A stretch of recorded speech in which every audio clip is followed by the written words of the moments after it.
Hello, welcome to Misinformed, the podcast for movie reviews. I'm Alex Siegel, notorious ladies' man and sire to the future generation of Supermen. Hi, I'm Alex, husky wrangler and creator of slobbery St. Bernard mouse prints. Today we're reviewing the latest Call of the Wild variant.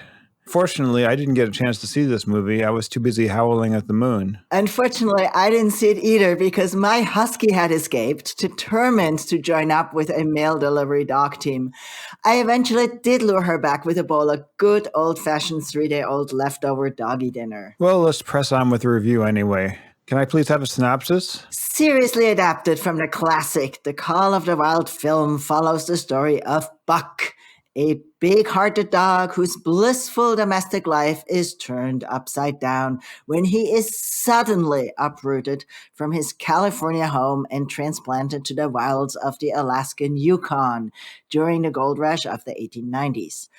Buck experiences the adventure of a lifetime, ultimately finding his true place in the world. I loved this movie. It was a heart-wrenching and at times stomach-churning tale of a dog's adventure through the Alaskan Yukon during the gold rush.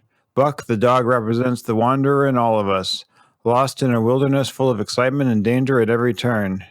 I could almost feel the biting cold wind, the freezing waters, and the scintillating sunlight on my skin. By the time this movie was over, my fingers had frostbite and I had lost 20 pounds. Still, I would do it again.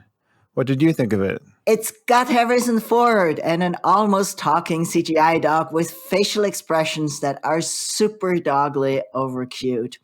I was crying through the whole movie because of the touching emotional ups and downs, the mangling of the original plot, or simple relief when the show was finally over. My favorite line in the movie was, "These mountains are too damn tall. Let's go back to California." What was your favorite line? My favorite line was, "Woof, woof." I love this line because it fully incorporates all this movie is not. The tale of a dog finding his wild self. Let's get right into the plot. Buck the dog is the star of the movie, but there are other animals. Other standout performances include Harriet the cat, Gibble Gobble the squirrel, and Puck the slime mold. It was a magnificent menagerie. And yet, the film does not do any justice to the original gritty tale of survival, of finding your inner fierceness, and of loyalty that transcends death. Instead, the movie focuses on the relationship with Thornton and Thornton's love interest, who throughout the movie is saved by Buck more times than I'm willing to count. Of course, this is not the first Call of the Wild movie.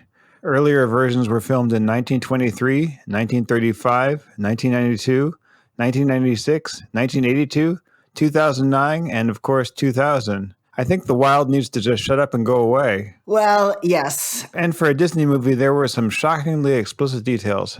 I was particularly startled to see a scene depicting one dog humping another. Call of the Wild indeed. Well, in the book, Buck becomes angry, and that anger fuels much of the plot. In the movie, because it's Disney, it's all feel good and do right, and apart from the humping, it's kind of boring. Let's talk about the cast. Harrison Ford plays John Thornton, Buck's companion for much of the movie. Ford's most famous role is as Indiana Jones, but I think his greatest performance ever was in the Star Wars Holiday Special. His sublime acting skills elevated that magnificent piece of cinema even further. Who needs to say anything about Harrison Ford? Let's talk about Buck. Over-animated, cartoonish, with expressions of cuteness rivaling 1,000 Dalmatians. I am so not enticed. Let's talk about the sound for a minute. I was impressed by the lavish attention given to dog fart noises. There were a lot of dog farts in this movie, and each one came across perfectly in Dolby surround sound. Well, for a realistic depiction, this would actually be pretty realistic considering that sled dogs ate frozen fish, which can excite your digestive tract. Now, speaking of the sound, John Powell, who did the music for this film, is best known for his tracks for How to Train Your Dragon, Ferdinand, and Happy Feet. But he also did Born Supremacy. And in this movie, he really married the feel of those two types of movies and created an epic soundtrack that is worthy of Hans Zimmer Studios. Let's talk about the costumes for a minute. Many of the actors are costumed in real animal fur, which of course comes with real ticks and fleas. I appreciate that realistic detail, but poor Harrison Ford spends half the movie scratching himself. Other actors have visible bite marks on their necks and arms.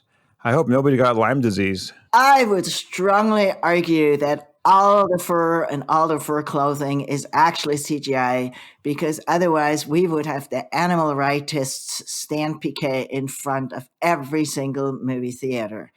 My pet peeve with all these films is that the clothes are too clean. You can't smell the stink. And in a world where people did not take a bath all winter because it was just too damn cold, clean fingernails are a dead giveaway of catering to our modern sensibilities. Speaking of CGI, I want to talk about the special effects for a minute. In the original version of the film, the first time they tried to film it, a half a dozen highly trained identical dogs were used to perform all the action scenes. Of course, all those performances were eventually thrown away in favor of a CGI monstrosity. And let's talk about the snow. Speaking of CGI, the nuances of white sparkling in the sun, sparkling in the moon are way beyond what any human eye would possibly ever be able to discern. But my emotional lid really came off when in the avalanche, we can see snow fairies dancing and whooping and sparkling, giving that extra cuteness to what otherwise would be a deadly force of snow and a very tragic scene. I loved the snow fairies. I thought they were a pleasant touch. They certainly delighted the children in the movie. The children were whooping. For added realism, they chilled the theater down to 30 degrees and had snow falling from the ceiling. Some of the smaller children were frozen solid by the end of the movie. Did you have the same experience? I did not because I was prepared. I pulled out my super warm snow clothes and I was cuddly warm. Okay, now let's talk about the product placement. Did you catch the ad for Yukon jerky made from real dog meat? I did not, but it's kind of like something I might actually want to try. I mean, what's the difference? Dog jerky, crocodile jerky, chicken jerky? I noticed the absence of any beauty or sanitary products, which for once actually respects the historical context. Now, the personal snowplow for the suburban home was an anachronism that I can't really forgive. Yes, especially since it was dog powered. And it was parked right in front where you could clearly see the label of the company that makes it. Let's talk about the big twist at the end. Buck and John Thornton become lost in the wilderness at the end of the movie, and Buck is forced to eat John to survive.